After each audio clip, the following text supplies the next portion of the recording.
Don't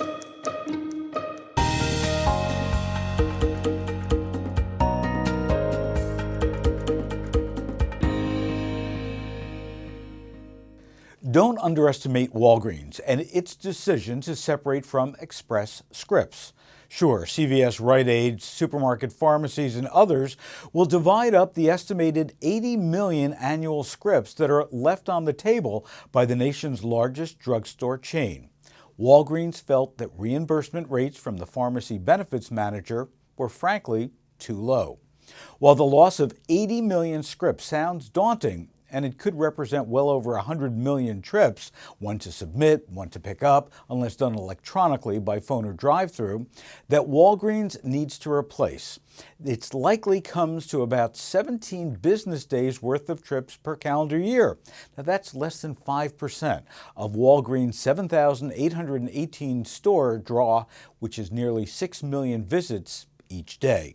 We at the Lempert Report can't say how long it might take for Walgreens to restore these trips, but we suspect that the long-term effect may not be too dramatic if many of these patients approach the age of Medicare eligibility and can then return to Walgreens before too much longer.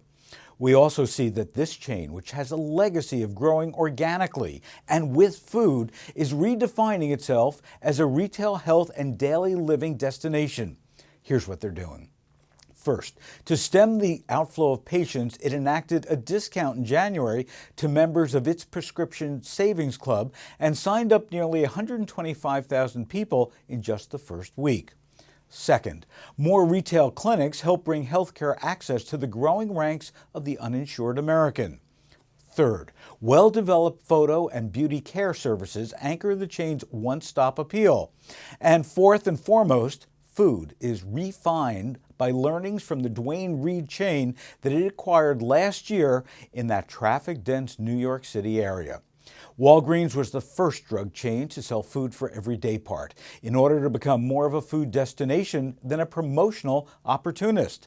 The chain's new flagship store in Chicago's Loop stands out.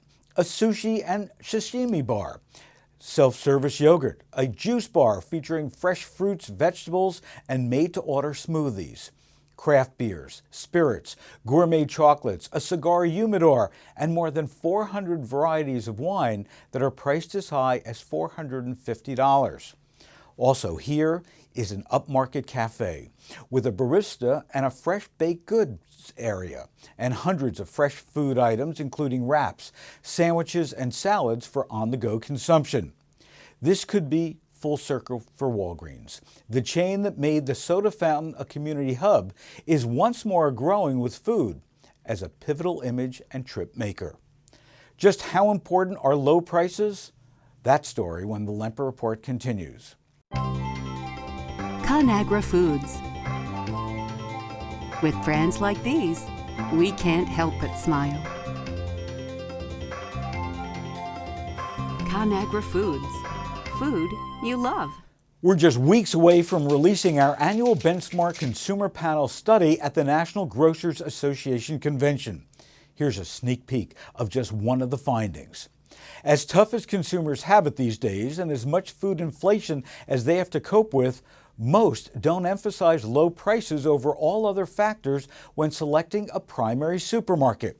Low prices continue their multi-year slide in the very important category, down from 51% in 2009 and 2010 to 44% in 2011, and now to 39.3% this year. Sure, saving strategies are rampant and have altered the way that people shop, but people seem to realize that there's just so much more supermarkets can do than to keep prices low. The majority of respondents consider low prices to be somewhat important.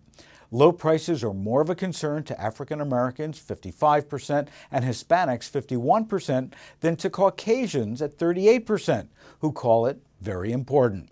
Now, this comprehensive survey will be released Monday, February 13th, 2012, at my super session at the NGA convention.